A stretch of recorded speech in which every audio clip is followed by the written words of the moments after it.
How to become truth. How truth came in 1996.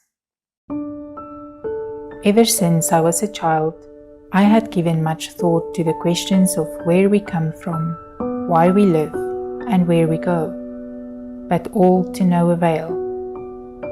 My father passed away when I was 9, and so, it seems, my fear of death had led me to think about these things.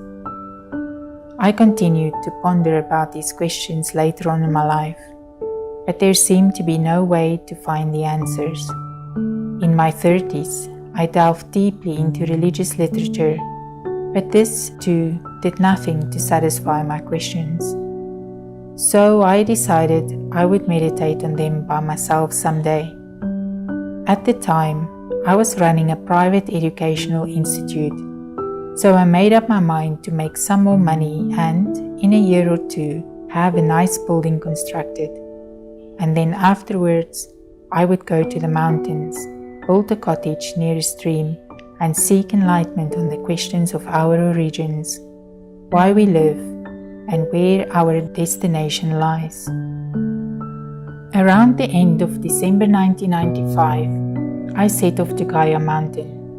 I planned to stay there until the beginning of the next year, hoping to abandon the life I had lived. Up to that point, my wife had shown no interest in such ponderings, but she had witnessed my struggling on the subject and had thus asked me to come along with me on my trip. I refused, telling her that I myself had yet to become complete and that going there together may be a distraction. But my wife was relentless despite my constant refusal. In the end, after giving the matter much thought, I realized that there would be no harm in her coming along. After all, what we were doing was seeking a way to become saints. Even though I had been meditating for 3 months prior to arriving at Gaia and continued to do so at Gaia, I had yet to reach enlightenment. My wife, on the other hand, was able to reach enlightenment after 3 days and 3 nights. She was staying in the room next to mine, and I could hear her joy, but she tried not to show it, in case I would be distracted by it. Initially, I did not feel very good about the whole situation, but then I thought it was great that at least one of us had achieved what we had come to achieve. It was then that I looked back on the life I had lived. I thought to myself that there could be no one more sinful than I, and that the notion of a horrible person like me becoming a saint would be laughable to the world. So I meditated diligently, ruthlessly, eliminating myself again and again. Then one day, truth appeared. I realized that this truth was me, and I was able to meet the Jesus and Buddha of heaven, as well as the many saints.